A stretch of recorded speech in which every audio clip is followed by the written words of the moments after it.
to a 25-mile radius or it's all around the world. It all happens in social media. There is no other marketing today. On the social media thing, I know some of you really are opposed to it. Get over it if you want to. Period. I want you to take yourself out of this time block and drop yourself back to a time block about 100 years ago to understand how stupid your opinion is. Okay?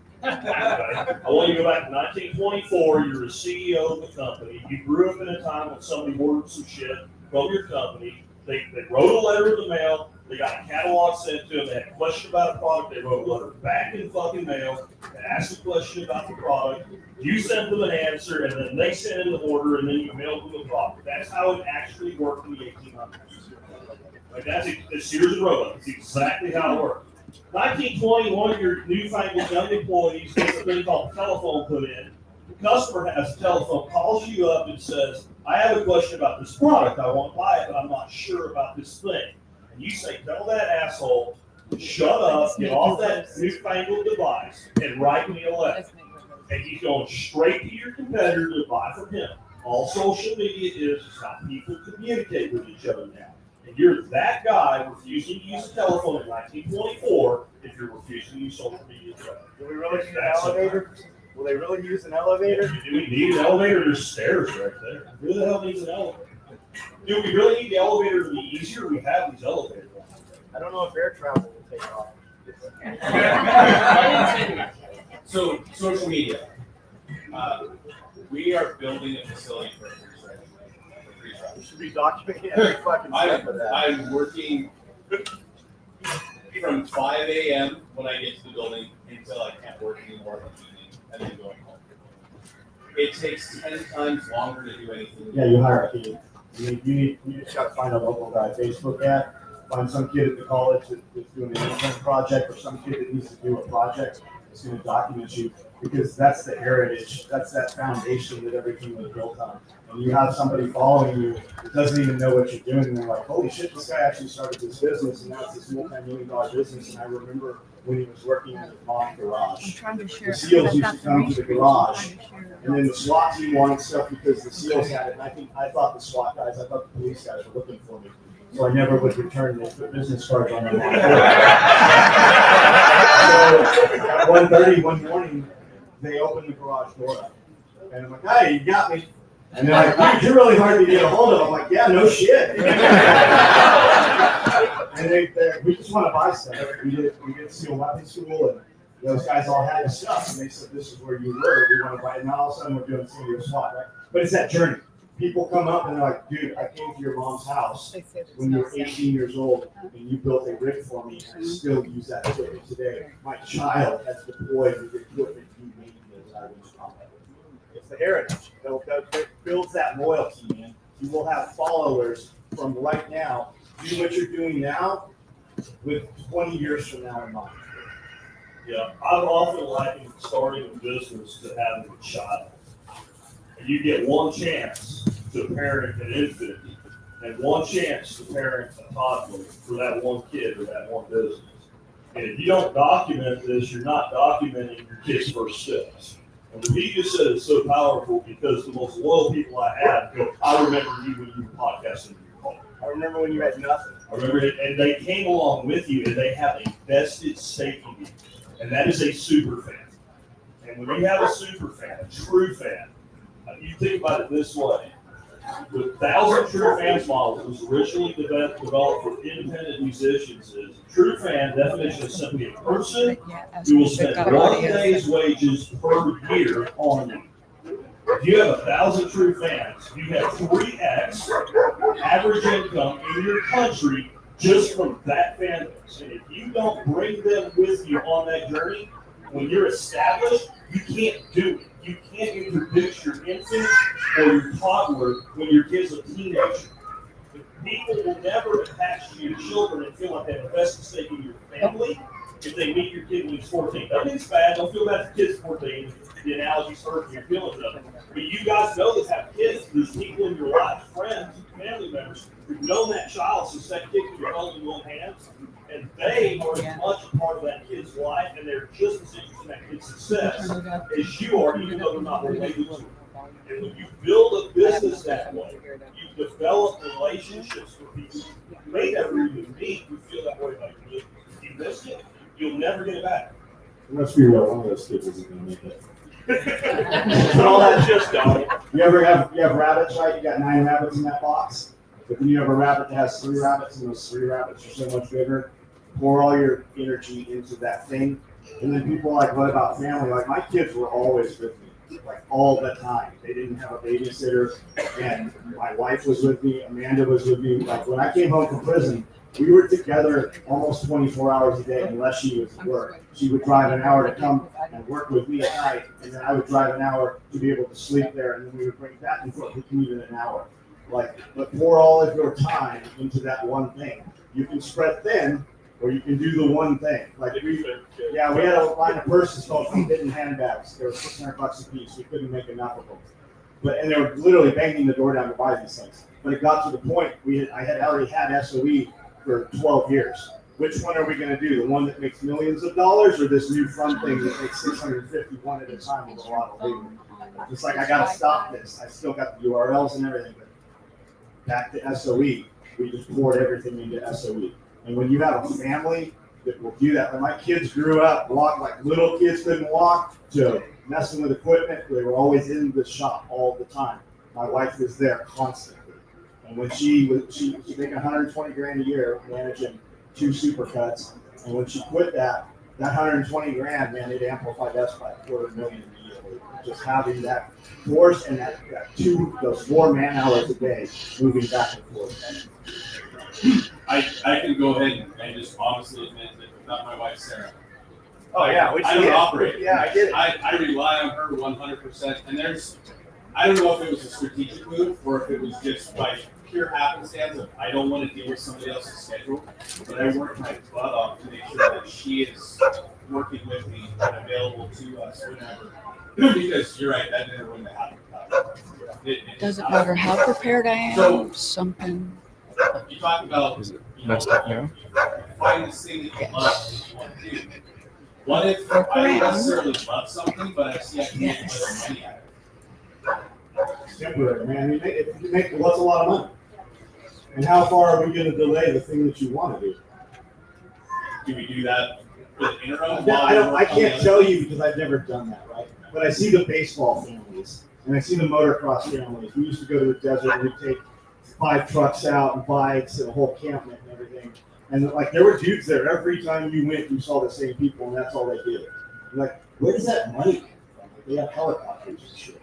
Every dude racing desert stuff, One is those guys own big 2 is construction 3. companies, and those companies share themselves. I've not ever done that. I don't know. They're like the baseball family that travels all around and does all the softball shit. Can't do anything because of this, but those kids are never going to play pro. They're not even playing like A-League or whatever. They've moved their house and done all that shit. And all that time. And what does that kid have to show for that? What does that family have to show for it? I don't know because I don't understand that. But what if your kid worked in a business and learned work ethics and you set up some business and they learn how to do, profits and losses at that age? Then they have those skills that school's not going to teach them. The schools aren't teaching them fucking anything that they need to know to go out in the world. But if we have to take responsibility for that. So with that kid who has those, the Ted Bundy, he's 50 years old, hates his job. He was, that quarterback, I was the quarterback in high school, and those kids are now talking about if they move on. But what's the percentage of that child moving on to do something in a professional league like that? What is it, 1%? Less than? What if we put that time into something else? I don't do that. I don't know the answer. What's that silly to me? See, that is close to home. So my son right now doing this crazy shit. They're Braylon did a doubleheader with baseball. A girl at cheerleading and cricket soccer. But what I'm trying to do is, okay, this is what the kid loves. So I've got a grandson that's 13 years old on a podcast called Sports Talk. Awesome. And he's just doing his own thing. He's finding his groove and learning it. But I'm giving him a long-term plan. He'll do it. So to him, and that is, you want to make money in sports, you know you're not going to be playing big baseball. That's not going to happen. He's a damn good. This kid's 13 years old and he's studying my higher fastball. And he will break your neck with drops and hurts. But he's still, you can just tell he's not going to be playing for the Astros or something. I'm like, you won't make money in sports as long as you start interviewing people that make money in sports that aren't athletes. So we can As long as you like, you send them to this place called D-back or franchise. The guy that's coaching in there is a former minor league player. Like, he's running a huge business now in sports, even though he's not actually playing for the team. He figured out how to monetize his passion. Like, why don't you just start reaching out to all these people? But then I'll end it. And have them come in for 15, 20, 30-minute interviews about how they came out of it, like whatever they love about sports, and how they turned it into business. And then Because at every lunch, I'll kid your reset age listens everything. to that shit. God, that. And I'm like, Well, you it know looks like what? it's You got to fun. capitalize on your 13 years old. 13-year-old kid asking me right now, Jack Spirko, would you come on my podcast? You So what think I'm I'm saying going is the to say video no? is janky, but it's fine. The audio's fine. Everything's working. I'm not going to say Thank you. no to a 13-year-old kid. Yeah, I'm I was like, like, you're oh, going to reset grow up and because then that like, was I'm that shit. You know, like, Yeah. right now, I'm you sorry. got to capitalize. So if you can Venn diagrams, bring those things together, the passion and the monetization. Like, I can see those dudes out there in the desert making a ton of money off that. The reason they're not is because they're already successful. Dudes flying in the helicopter, you don't need to talk to them. So we've got 4 boys at home. Oldest of which are 15 and 14. They work in the business, have the entirety of the time. As they've grown, we've given them more responsibilities. And when we did our last catering event of the season, hopefully our last wedding. If we're gonna do a PowerPoint next, are we this able fall, to do that? He has a I lot. said, hey, this is it. We're Okay, done I'll have. with I'm gonna this. have So, him come so around. that'll still work And with they're the, basically that, like, that "Oh, part still I'm works. so tired of you.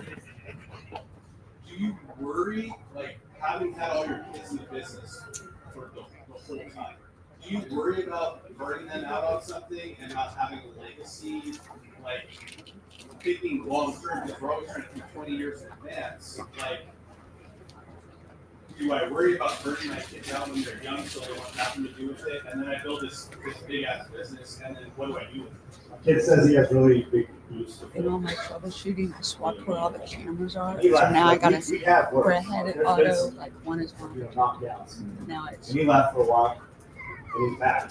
He One now is works at two a and factory three is working three. 40 to 60 hours a week. And he puts in another 40 hours. here and there And he and knows he's taking this over.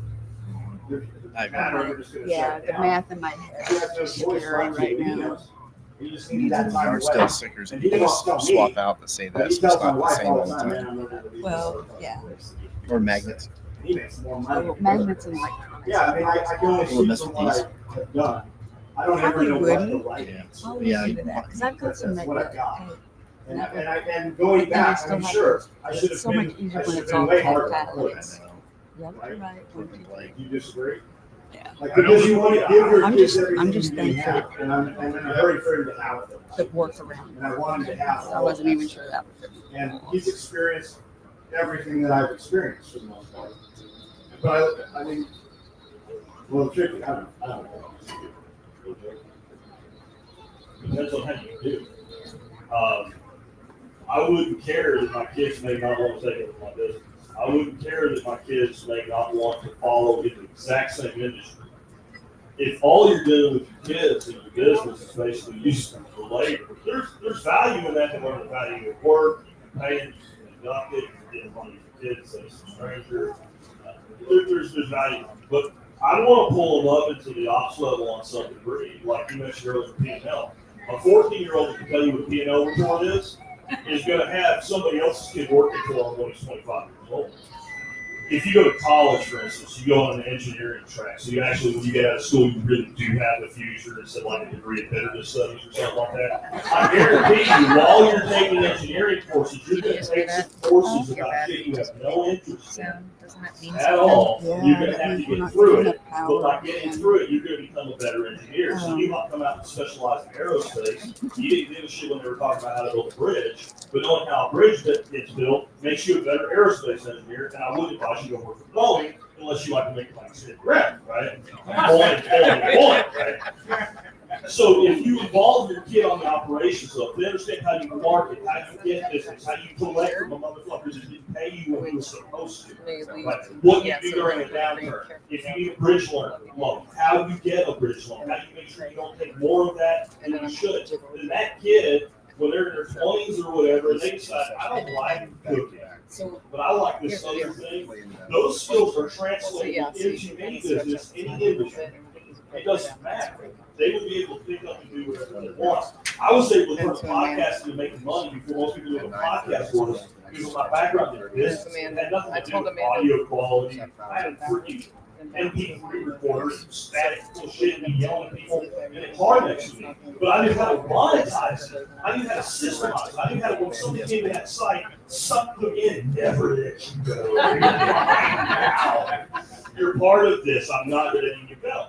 Right? And over time, you will start losing people, but as long as the funnel is bringing more people in that are going out, you build sustainability. So teach your kids the operations, not just the labor side of the business, and then don't worry if they burn out. Let them go do their own thing. I tell parents all the time, you get one person whose life you get to truly control.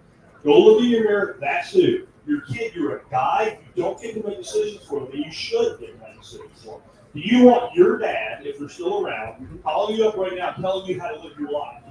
You might be like, Dad, I love you, but shut up, right? Okay? And but you also might have a dad who you really do want to follow. But that's your kid's choice. But make sure that you're giving them more skill than just how to bust a table or how to clean a dish or how to cut a roast.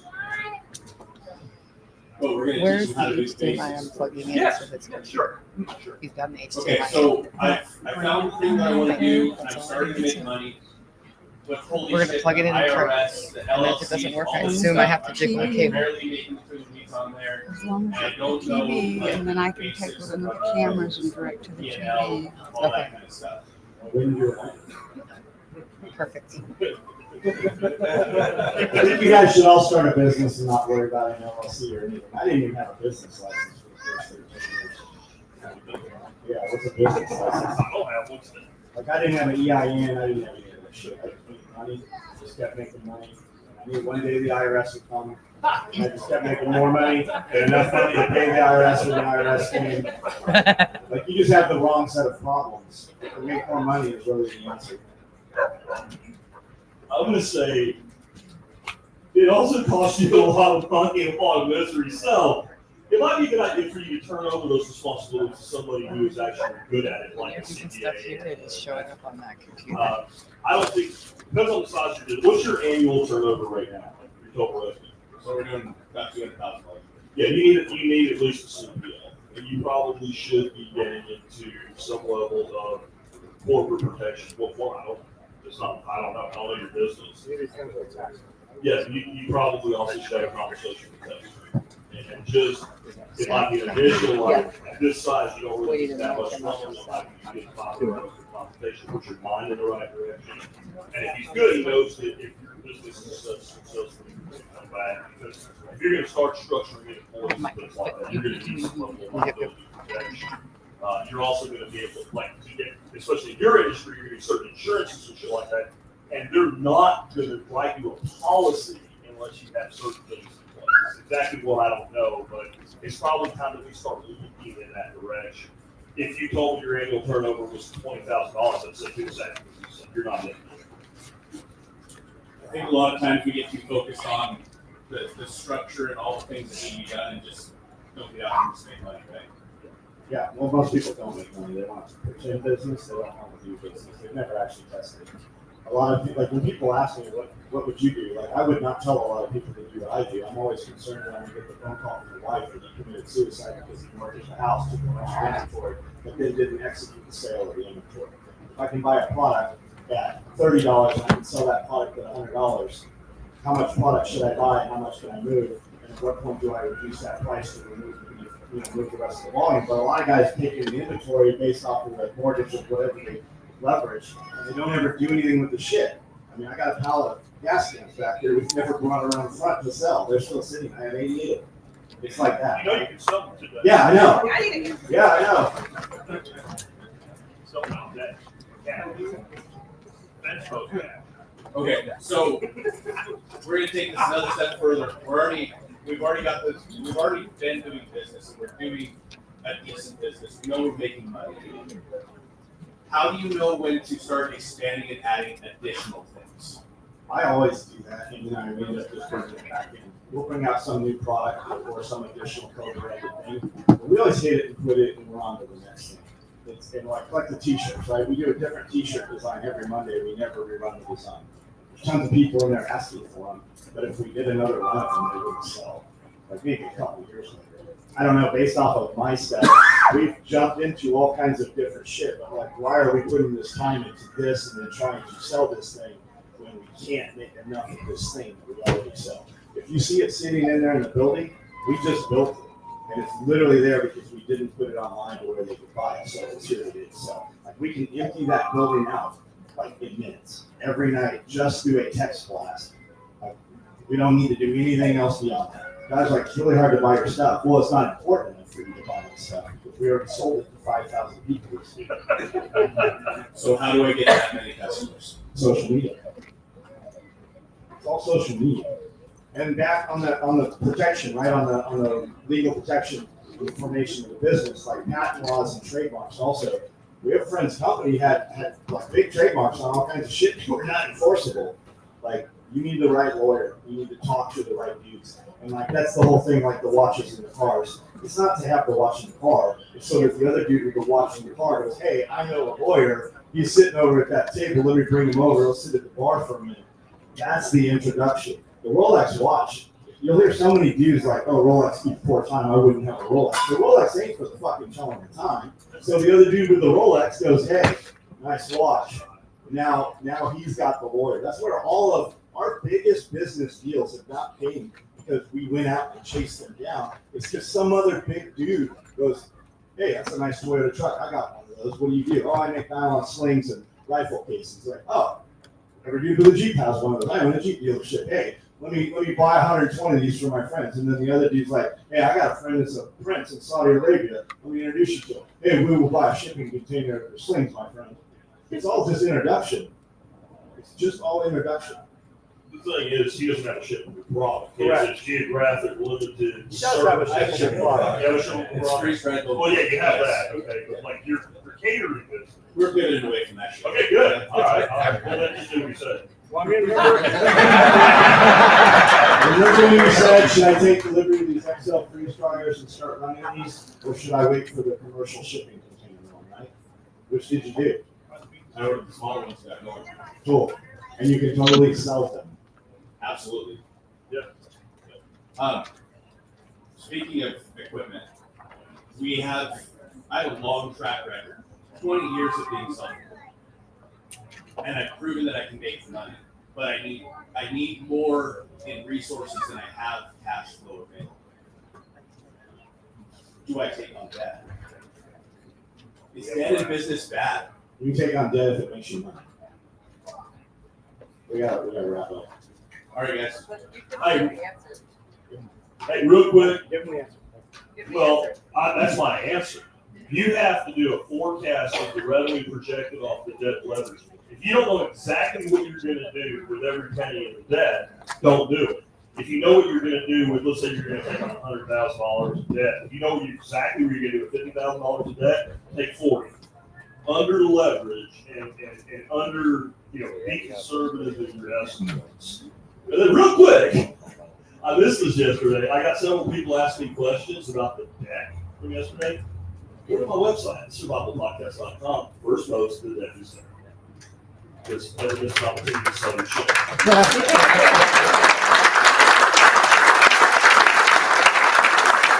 Thank you, everybody. Thank you to John and thank you to AJ. My shit you can sell. All right, next we're going to have Zach Bauer with How to Build Your Homestead Right the First Time. Please welcome to the stage, Zach Bauer.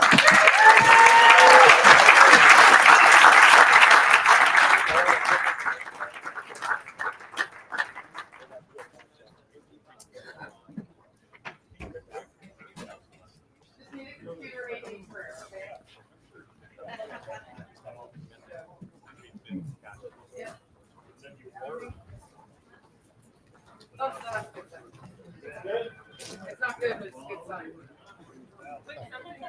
Does it want this to be your Instagram? It's timed out. TV is off. The TV turns itself off. It's plugged in. Sorry, guys.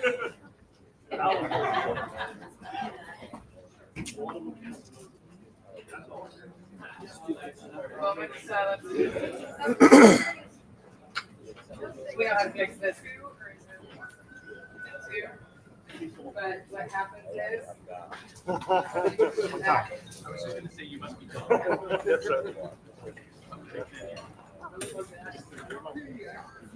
I have a Test. Hello, I'm on. Good. Cool. They gave me a hands-free headset so I can move my hands around. Oh, you're I gotta move my hands. Remember when you were a dick to me? This time it's only gonna cost you. Entertain us for a little. We're all watching you. Oh, yeah. So I saw the trick, it's not a magic trick. No, I'm not good enough yet. I didn't make you come up here and do it. Come up here. All right, you're gonna do everything he tells you to do. All right, we're killing time.